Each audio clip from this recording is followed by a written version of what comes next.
On the Home tab in the ribbon, you have a paragraph group. The sorts of things you can do in the paragraph group, for example, include alignment. I'm going to click on the heading, the ways, and then I'm going to click the frame to select the entire placeholder. What I could do is I could choose one of these 4 buttons here to do with alignment. The first button is align text left, the next one is to center, align text right, and to justify.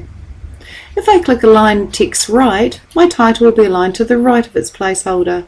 If I choose center, the title will be centered in its placeholder, and if I return it to the left, I'll click the align text left placeholder.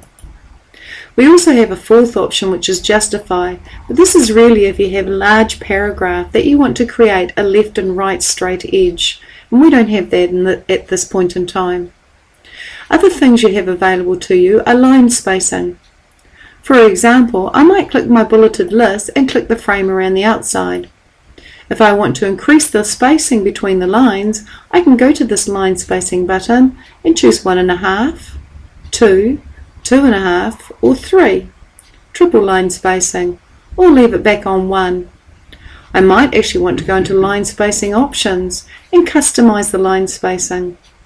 Presently there's a little gap before each line and it's 5.76 points. I might reduce this to 0 and click OK. So each line is tightly against each other.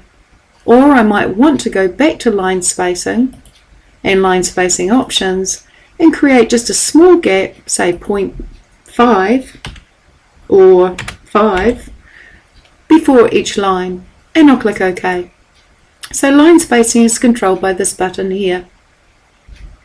The other option you have is indentation. For example, I might want to indent these sub-bullets in a little bit to the right.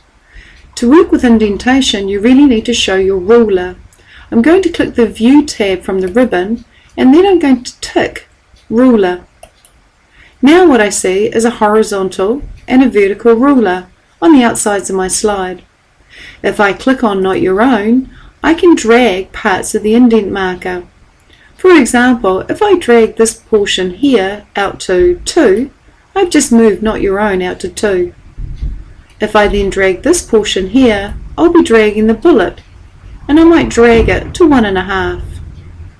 I could click on Not a Vital One and repeat the same actions, drag this to 2, drag this to 1.5, or I could click on Pay the Premium first and press the shortcut key F4 for repeat. Click on this line, press F4, click on this line and press F4 to repeat the indentation. And now I have consistent indenting with my sub-bullets.